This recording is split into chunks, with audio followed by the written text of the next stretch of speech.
Bonjour à toutes et à tous sur On se fait une toile, la chaîne dédiée au cinéma hollywoodien de la grande époque. Aujourd'hui nous allons parler d'un western, un western de la fin des années 60. Et non, ce ne sera pas un Sergio Leone, mais nous allons parler du film Le Jour des Apaches, réalisé par Jerry Thorpe.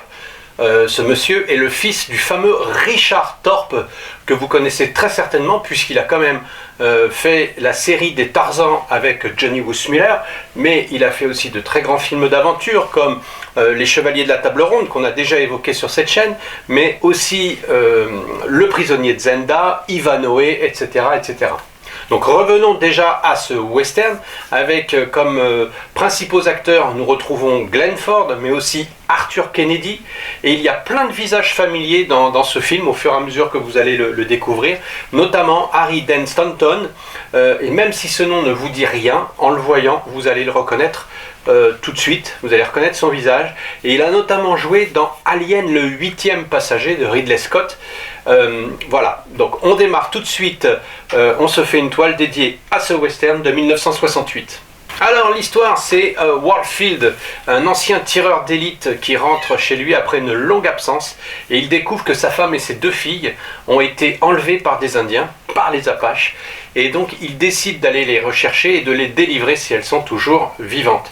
Owen Forms, lui, il a la même intention parce qu'il devait épouser sa femme, la femme de Warfield, puisqu'elle pensait qu'il était mort après tant d'années, et les 2 hommes que tout oppose vont faire chemin faisant pour retrouver femme et enfants et essayer de les délivrer. This man is a gunslinger. Quiet, deceiving, deadly. This man is a respected rancher. Friendly, curious, suddenly violent.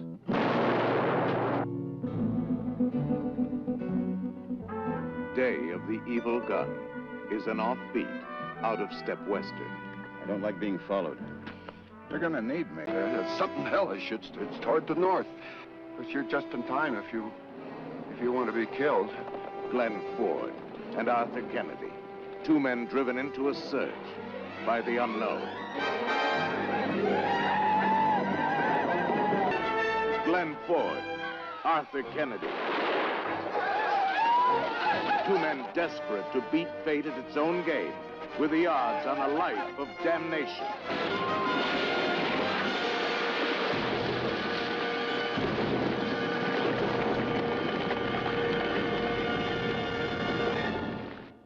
Alors les critiques, comme d'habitude, la négative, la positive et mon avis, vous connaissez le principe maintenant, à savoir que sur Allociné, ce film est noté 2,7 sur 5 sur Allociné, sur le site Allociné. Donc pas beaucoup de commentaires en fait, puisque le film se situe dans un petit, c'est pas un grand classique, c'est pas non plus un western qui restera dans la légende, faut bien se l'avouer. Donc voilà, mais on trouve quand même une critique la plus négative. Elle nous dit que c'est un western réalisé donc par le fils de Richard Thorpe, je l'ai déjà dit, et celui-ci était l'assistant quand même de Vincente Minnelli. Donc on pourrait croire à un gage de qualité, mais il reste avant tout un réalisateur sans génie, dans la moyenne, et qui travaille d'ailleurs beaucoup pour la télévision. Il n'a pas une grosse filmographie à son actif. Donc ce western a pour originalité de placer le mari et l'amant de l'épouse main dans la main pour sauver cette dernière et leur fille, et les 2 enfants, et qui malheureusement, à part ça, le film reste très classique et au final peu efficace. Alors, bien sûr, vous allez comprendre, avec une note de 2,7, il n'y a pas vraiment de critique dithyrambique par rapport à ce film.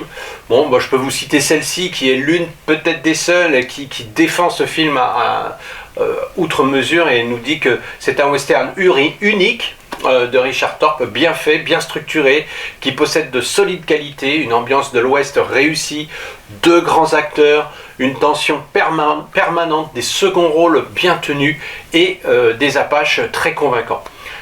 Il y a l'évolution intéressante entre les 2 hommes, et donc un supposé méchant de plus en plus gentil, de plus en plus sage, et un supposé gentil de plus en plus méchant. Voilà, donc c'est la contradiction qu'offre ce film, et c'est pas forcément fréquent dans ce genre de cinéma. Alors, en ce qui me concerne, on va pas se voiler la face, ce n'est pas le plus grand western que j'ai pu voir, loin de là. Mais effectivement, ce western a évolué au fil du temps, et même si quelques productions essaient de rester fidèles au mythe de l'Ouest, le genre a été quand même bien mis à la page avec un certain Sergio Leone. D'ailleurs, en cette année de 1968, on voit sur les écrans « Il était une fois dans l'Ouest ». Mais on voit aussi par exemple le film Pendez-les haut et court. Ces deux films sont deux exemples qui vont révolutionner le genre à tout jamais. Donc ici le réalisateur, il essaie de se frayer un chemin, on va dire, dans cette voie du classicisme, mais en même temps d'aller marcher sur les plates-bandes du western spaghetti. Et on le sent tout de suite dès le générique. Ça ressemble assez au cinéma de Sergio Leone, du Bon, la Brute et le Truand, les ouvertures comme ça. Et n'est pas Leone qui veut, en fait. On peut pas faire juste du copier-coller, ça a peu d'intérêt.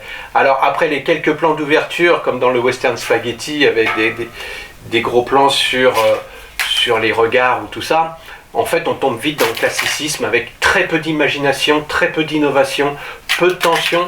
Naturellement l'histoire de base est faite, fait penser à un autre chef-d'œuvre d'ailleurs. Aller chercher ces femmes qui ont été prises par des Indiens, effectivement on peut toujours penser à La prisonnière du désert de John Ford, mais n'est pas Guy Ford qui veut non plus. Et malgré toutes les péripéties que rencontrent les deux cow-boys, on a du mal à s'attacher à ces deux protagonistes en fait. Le dénouement est assez bâclé, je trouve, et assez attendu malgré tout, et jamais on ne s'intéresse réellement aux captives. Et tout l'ensemble est bien superficiel. Tout cela manque cruellement de sentiments. Enfin voilà, le film se laisse quand même regarder avec un certain plaisir, car il y a quand même des grands espaces de l'Ouest, et c'est ça qu'on aime aussi dans les westerns. Mais malheureusement, Jerry Thorpe ne donne pas assez de relief, ni à ses personnages, ni à son histoire, pour nous convaincre, tout simplement. Alors voici la rubrique des petits plus. Les petits plus, eh bien, on peut juger de la performance de Glenn Ford assez moyenne dans ce film. Peut-être parce que il faut dire qu'à cette période de sa vie c'était assez compliqué. Il avait une relation difficile avec son fils. Et peut-être aussi parce qu'il venait d'obtenir un divorce compliqué. Donc son implication n'était peut-être pas forcément à son plus haut niveau. Il a l'air fatigué dans ce film, il a l'air bourru, enfin, bref. C'est pas le grand Glenn Ford qu'on peut trouver dans quelques films. Et en plus, le tournage a été difficile à cause du climat, la chaleur et l'eau qui était infectée pendant toute la période du film. Bref. On peut aussi noter que ce film est le seul de l'histoire où une star, donc Glenn Ford, va faire des films consécutifs, l'un avec le père et l'un avec le fils. Pour le père, on se souviendra que c'était le Pistolero de la Rivière Rouge, avec Angie Dickinson aussi. Voilà. Pour conclure, il n'y a pas grand chose donc à se mettre sous la dent pour ce film, pour ce western assez classique, loin d'être un chef-d'œuvre, vous l'avez compris, mais qui a le mérite d'être réalisé par celui qui a été le producteur et le réalisateur de la série Kung Fu des années 70. Et oui, Jerry Thorpe était donc l'instigateur de cette série cultissime, on va dire. Alors à l'origine, ce film était destiné à la télévision, mais il a été, en raison de ses qualités commerciales, on va dire, malgré tout distribué en salle de cinéma, et c'est pour ça qu'aujourd'hui, eh bien, nous en parlons rapidement, on va dire, sur On se fait une toile. Voilà, c'est tout pour aujourd'hui. Je vous remercie pour m'avoir suivi pour ce petit western avec Glenn Ford. J'espère que vous retrouverez très prochainement sur On se fait une toile, cette fois-ci pour un très grand film, j'en suis sûr. Et n'oubliez pas de commenter, de liker, de vous abonner si ce n'est pas encore fait. Et je vous dis à très bientôt. Bye bye, ciao ciao.